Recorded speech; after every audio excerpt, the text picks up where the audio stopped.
চলে এসেছি বর্ধমান ইউনিভার্সিটির আদুরে স্নেহের ছাত্রছাত্রীদের কাছে যারা অনার্স নিয়েছো বাংলা।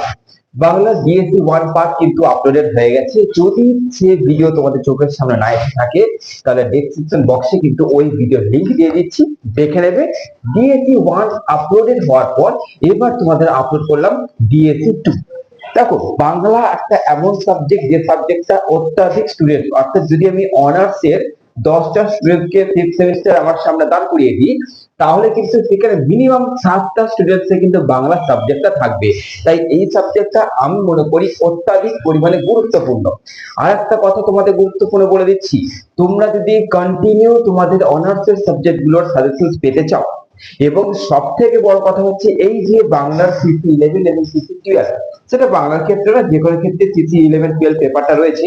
তো বাংলার ক্ষেত্রে বিশেষ করে 11 আর 12 পেপারটা প্রচন্ড টাফ। ডিএসসি ওয়ান ডিএসসি টুটা কিচ্ছু না, ওটা জল ভাত, কিন্তু 11-12টা টাফ কেন বলছি, এই কোথা থেকে যে কি তুলে দেবে তোমরা কেউ জানো না, তাই না? আদাব বলো, পোস্টমার্টার আদাব বলো বা পোস্ট মাস্টার বলো, এই কোথা থেকে কোন প্রসেসটা তোমাদের দিয়ে দেবে, নামকরণের সার্থকতা দেবে না কোনো চরিত্র তুলে ধরবে, তোমরা জানো না। তাই 11 আর 12 পার্টটা খুবই সিরিয়াস একটা পার্ট এবং তার সাজেশন খুবই ধরে বেঁধেই কিন্তু আমি আপলোড করব। তো এবার তোমাদের বলে দিচ্ছি, তোমরা যদি প্রত্যেকটা সাবজেক্টের ডিটেল সাজেশন চাইছো, যদি তোমরা প্রত্যেকটা সাজেশন, অর্থাৎ তোমাদের অনার্সে কিন্তু 2 মার্কসের সাজেশন আপলোড হয় না, তোমরা এটা জানো। কোথাও তোমরা অনার্সে 2 মার্কসের সাজেশন আপলোড হওয়া দেখতে পাবে না, আমি সেটা করব।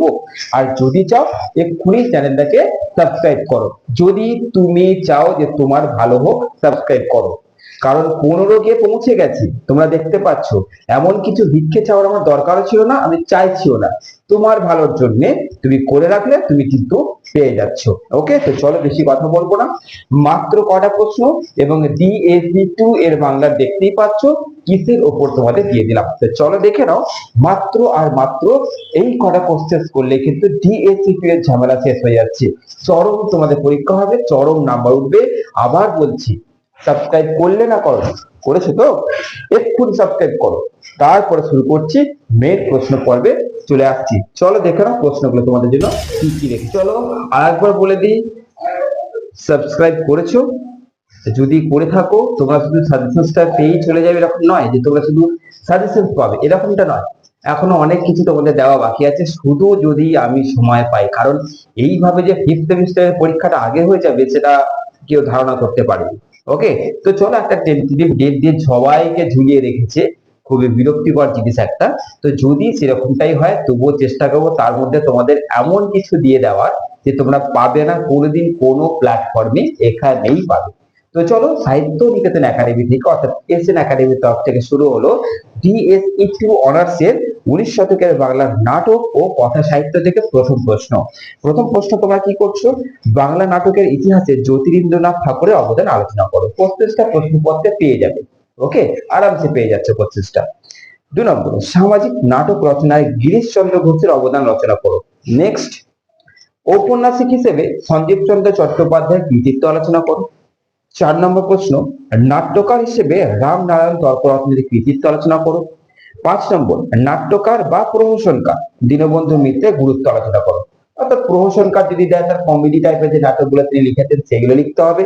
আর নাট্যকার শুধু যদি বলে দাও তখন তুমি কমেডিও লিখতে পারো, সামাজিক লিখতে পারো, ঐতিহাসিক লিখতে পারো, যা আছে একটা দুটো করে তুমি অ্যাড করে লিখতে পারো। আচ্ছা, এরপরে ঔপন্যাসিক রমেশচন্দ্র দত্তের কৃতিত্ব আলোচনা করো। সেখানে সামাজিক হতে পারে, ঐতিহাসিক হতে পারে, যে কোনো তুমি লিখতে পারো, কোনো অসুবিধা নেই। নেক্সট, নাট্য রচয়িতা হিসেবে অমৃতলাল বসুর কৃতিত্ব আলোচনা করো। পরের প্রশ্ন, 19 শতকের শেষ ভাগে লেখা রবীন্দ্র ছোট গল্পের প্রথম পর্বটি সম্পর্কে লেখো। অর্থাৎ রবীন্দ্র ছোট গল্পের যে প্রথম পর্ব আছে সেটা সম্পর্কে লিখতে হবে। কোশ্চেনটা ঠিক এইভাবে দিতে পারে, একই প্রশ্ন 19 শতকের সময় পর্বে রবীন্দ্রনাথের যে কোনো একটি উপন্যাস আলোচনা করো। তো তোমরা এইভাবে করতে পারো, অসুবিধা কিছু নেই। কোশ্চেন দুটো তোমরা ঠিক একই ভাবে করতে। 9 নম্বর প্রশ্ন হচ্ছে সামাজিক বা গার্হস্থ্য ধর্মী, গার্হস্থ্য মানে হচ্ছে সামাজিক জীবন বা ঘরোয়া জীবন, হ্যাঁ, ও রোম্যান্স রচয়িতা হিসেবে বঙ্কিমচন্দ্রের কৃতিত্ব আলোচনা করো। 9 নম্বর প্রশ্ন হয়ে গেল। 10 নম্বর প্রশ্ন করবে ঐতিহাসিক বা প্রহসন রচয়িতা হিসেবে মধুসূদন দত্তের কৃতিত্ব আলোচনা করো। প্রহসন তো তোমরা জানোই যে একে কি বলে, সভ্যতা, বুড়ো শালিকের ঘাড়ে বইগুলো তো তোমরা জানোই। বা ঐতিহাসিক যদি বলে তাহলে ঐতিহাসিক গুলো তোমরা জানো। তো ঐতিহাসিক বা প্রহসন রচয়িতা হিসেবে মধুসূদন দত্তের কৃতিত্ব আলোচনা করো। 10 নম্বর। এবার যাচ্ছি 11 নম্বর। 19 শতকের যে কোনো একজন ঔপন্যাসিক বা অপ্রধান নাট্যকারের কৃতিত্ব বাংলা নাটকে আলোচনা করো। আর নেক্সট 12 নম্বর লাস্ট প্রশ্ন, 12টাই কিন্তু রয়েছে। কি করবে, কবে ও কেন সাধারণ রঙ্গালয় প্রতিষ্ঠিত হয়? 19 শতকের বাংলা নাট্য চর্চায় এই রঙ্গালয়ের অবদান আলোচনা করো। তো তোমাদের এই যে পার্ট থেকে অর্থাৎ বিএসসি 2 এর যে পার্ট থেকে যে কোশ্চেন গুলো দিলাম, এই প্রশ্নগুলো যদি তোমাদের করা হয়ে থাকে তো খুব ভালো জিনিস। যদি দেখা গেলো কিছু কিছু করেছে, কিছু বাকি আছে, সেটাও ভালো জিনিস। আর যদি কিছুই না করা থাকে তাহলে কোশ্চেন গুলো এক্ষুনি তৈরি করা শুরু করে দাও। সব থেকে বড় কথা তোমাদের বলে দিচ্ছি, তোমরা কিন্তু অনার্স স্টুডেন্টস, তোমাদের মানসিকতাটা একটুখানি যারা জেনারেল রয়েছে তাদের থেকে একটু হাই হয়, কারণ তোমাদের তাদের তুলনায় তোমাদের প্রেশারটা বেশি, এটা তো তোমরা জানোই। তো তোমাদের কি হয় পরিষ্কার করে বলে দিচ্ছি, এই যে বাংলা অনার্স থেকে 11 12 যে পার্টটা রয়েছে, যাতে এতটা মানে ঘুরিয়ে আসতে পারে, এতটা তোমাদের ডেঞ্জারাস ওই জায়গা থেকে সাজেশন তৈরি করা আমি বোঝাতে পারবো না। আমি তোমাদের যখন দেবো তখন তোমাদের বলে দেবো যে অ্যাকচুয়ালি এই কোর্সটা এইভাবে যদি দেয় তাহলে এটা করতে পারো। আমি তোমাদের কিন্তু বলে দেবো, কারণ সিসি 11 আর 12 এই পার্টটার সাজেশন তৈরি করা মুখের কথা নয়, ঠিক আছে। কমন ওইখান থেকে নিয়ে আসাটা অনেকটা বড় জিনিস, কারণ ঘুরিয়ে দেবে। আর ঘুরিয়ে দেওয়াটা যদি বুঝতে পেরে যাও তাহলে জানবে যে হ্যাঁ স্যারের দেওয়া সব কোশ্চেনগুলি কমন এসছে। তো চলো বেশি কথা বলবো না, আবার বলে দিচ্ছি, সাবস্ক্রাইব করেছি কিনা তুমি একটু কমেন্টে জানাবে যে সাবস্ক্রাইব করে দিয়েছে। তো তুমি কি নতুন সদস্য, না তুমি সাবস্ক্রাইব করেই রেখেছিলে? করে রাখলে তো কোনো কথা নেই। অনেক অনেক শুভেচ্ছা, ভালোবাসা, ঠিক আছে, ধন্যবাদ। আর যদি তুমি এক্ষুনি করলে তো কমেন্টে জানাও যে স্যার আমি এক্ষুনি করলাম, আর আপনার এই যে সাজেশনসের অপেক্ষায় আমি ছিলাম, এই যে ছিলে সেটা একটু জানাবে, কারণ এই কমেন্ট গুলো থেকে কিন্তু আমি উৎসাহ পাচ্ছি। ভালো থেকো, সুস্থ থেকো, খুব দেখা হচ্ছে খুব তাড়াতাড়ি সিসি 11 নচেত সিসি 12 এর সাজেশনস নিয়ে। ভালো থেকো, সুস্থ থেকো।